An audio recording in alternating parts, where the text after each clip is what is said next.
Hi, I'm Colin, and today we're going to be talking about a technique that we've spoken about a couple of times but never actually really got on the money. And of course, what we're talking about today is weight transfer. Now, what is weight transfer? Real quick, we're going to go over it. Weight transfer is basically your car is a box on springs. Now, when you accelerate, the car is going to push all of its weight back. And when you brake, it's going to shift all of its weight forward. When you turn, the vehicle is going to transition its weight side to side. Now, what happens if you do a couple of those things at the same time? Well, if you're braking and turning, the weight's going to shift forward into either corner. And when you're accelerating and turning, you're going to be shifting the weight rear into either corner. That's the basic premise of this technique. Now, this technique really, I wouldn't say is a technique. It's more of understanding what you're doing in the car while you're doing it. So, without further ado, let's get on with it. Now, I hope you guys enjoy the little touch that we've added today. That being the added camera for the weight of the vehicle. Today we're going uphill, so obviously the ball might want to roll a little bit further towards the back. The weight of the vehicle automatically, since we're going uphill, is going to be shifted back naturally. Gravity's always trying to pull you down. So, what does weight transfer have to do with anything in the car? Well, when you turn, the vehicle is going to shift its weight back and forth, right? That's nothing impressive. Everyone's seen it, felt it. We all know what it is. What happens when you're trying to come into a corner a little bit quick and you need to be braking while you turn in? Well, that's where you can get into a little bit of trouble.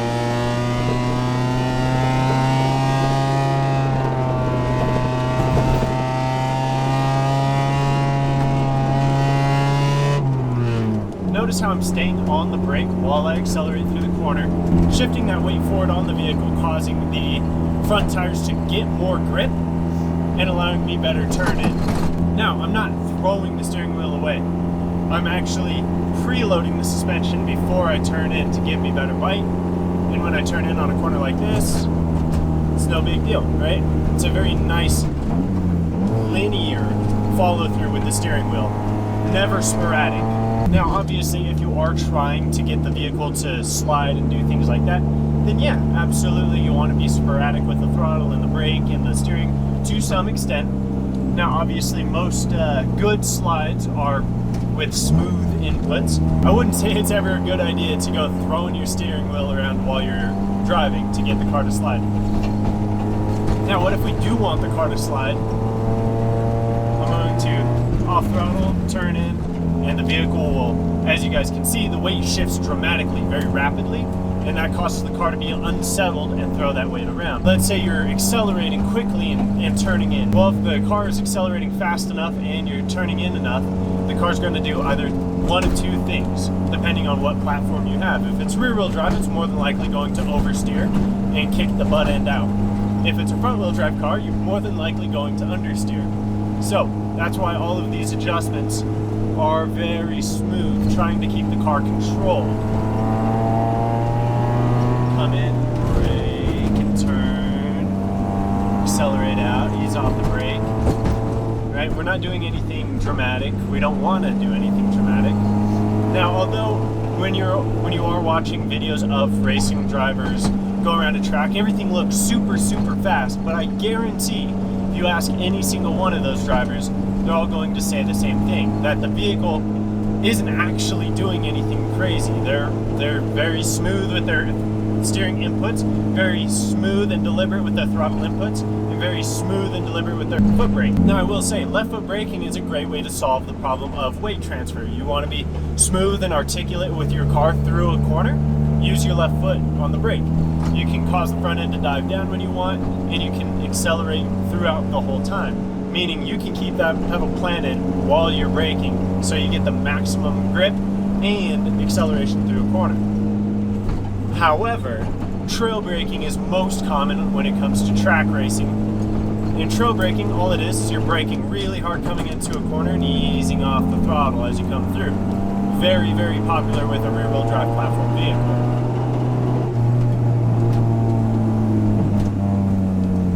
Now, you can shift weight just by doing normal things. Obviously, when you hit the brakes and accelerate, you're changing where the weight is in the vehicle, but also just by shifting your vehicle out of gear, right? Going from second to third or first to second or even downshifting, you can cause the weight transfer to shift, which is very, very important on snowy or icy conditions when you have to be as smooth as possible. So how do we smooth that out? Well, there's a couple of ways. Let me go down in a second. We can be more precise about when we shift, where we shift, and how we shift.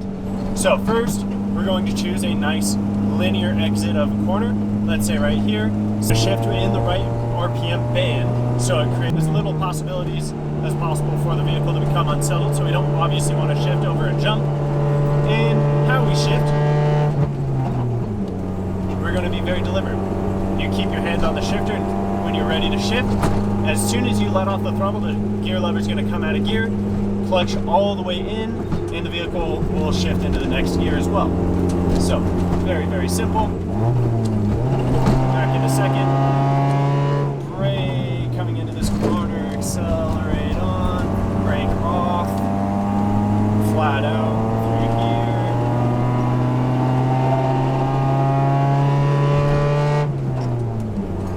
And this is very hand in hand with left foot braking. The whole point of weight transfer and understanding weight transfer is to get the most amount of grip possible out of the corner and out of your tires, and the most acceleration and braking out of all of these components. You're just trying to maximize the efficiency of your road surface and your vehicle's weight. By using your vehicle's weight to give you more traction, you not only are quicker through most corners, but you can actually scrub some speed just by doing some silly things. By not wanting good weight transfer technique, by being a little bit sporadic, especially if you're in gravel, you can brake really hard, break through that soft top layer of dirt into the harder, firmer pack, and actually cause the dirt to build up in front of your front tires. This is a very good technique on gravel, but not so good on asphalt. You usually just lock up and cause understeer. But in certain regards, it is possible that using weight transfer inefficiently is actually more efficient than you would on tarmac. So there's your caveat for the day. Well, I hope you guys learned something. I hope you guys understand a little bit better about weight transfer. And like always, if you guys have any questions or comments or concerns, please comment them down below. We'd be more than happy to help you guys. If there's anything you guys would like to see from us, also let us know. We love hearing from you guys.